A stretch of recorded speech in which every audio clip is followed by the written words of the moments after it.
saya berada di Taman Tasik Titi Wangsa untuk acara Merentas Desa Tahunan SMKCS.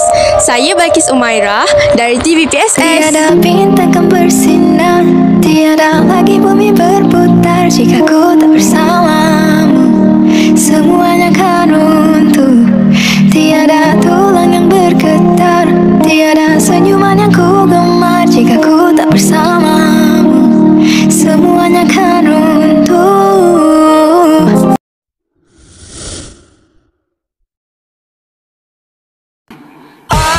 Jom korang kita tengok pelajar yang tengah warm up.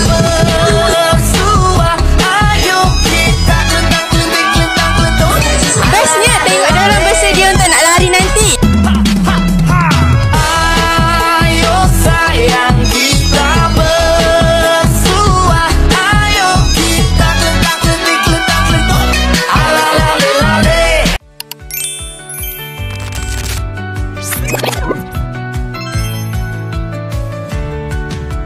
Sekarang kita bersama Puan Rubiah.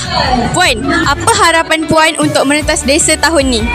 Okey, Merentas Desa merupakan acara tahunan sekolah. Okey, setiap tahun kita buat untuk melahirkan pelajar yang sihat dan cergas dan juga ada jati diri dalam diri pelajar. Okey, harapan cikgu semoga Merentas Desa kali ini, kejohanan Merentas Desa kali ini berjaya melahirkan murid-murid yang ada jati diri, yang berpotensi untuk ke peringkat seterusnya, sama ada peringkat zon, negeri dan juga kebangsaan. Okey, itu sahaja daripada cikgu. Terima kasih. Okey, terima kasih Puan. Sekarang kita bersama Encik Satya dan Encik Harun. Okey, apa harapan Encik untuk Merentas Desa tahun ni? Harapan saya untuk Merentas Desa hari ini, kita nak membangunkan sukan kepada murid-murid. Itu first point. Yang kedua, kita nak mencari bakat murid-murid yang dapat mencukup dalam sukan, so kita boleh mencukil bakat murid untuk ke peringkat yang lain lagi yang tinggi. Okay. Untuk Encik Harun pula? Saya sokong pendapat Cik Satya, dan juga sukan ni kita kena ambil sebagai satu penjalinan ukhuwah jugalah.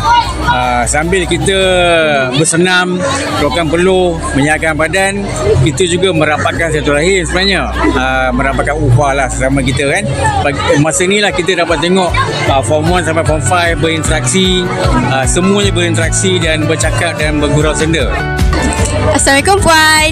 Okay. Saya nak tanya, apa perasaan Puan bila Puan tengok pelajar-pelajar lari tadi? Oh, okey, permulaan tadi kan. Bagi apa? Anti bagi anti nampaklah semangat mereka untuk memulakan sesuatu program dan sangat-sangat semangat lah. Kita tengok perakhiran tadi pun ada yang nak pingsan, ada yang macam-macam lah kan. Tapi bagi anti, semangat kesukanan tu memang ada dalam diri setiap pelajar. Kalah tu dia orang tahu memang kalah, tapi dia orang cuba juga, berusaha juga untuk memulakan sesuatu permulaan program. Okey, terima kasih Puan.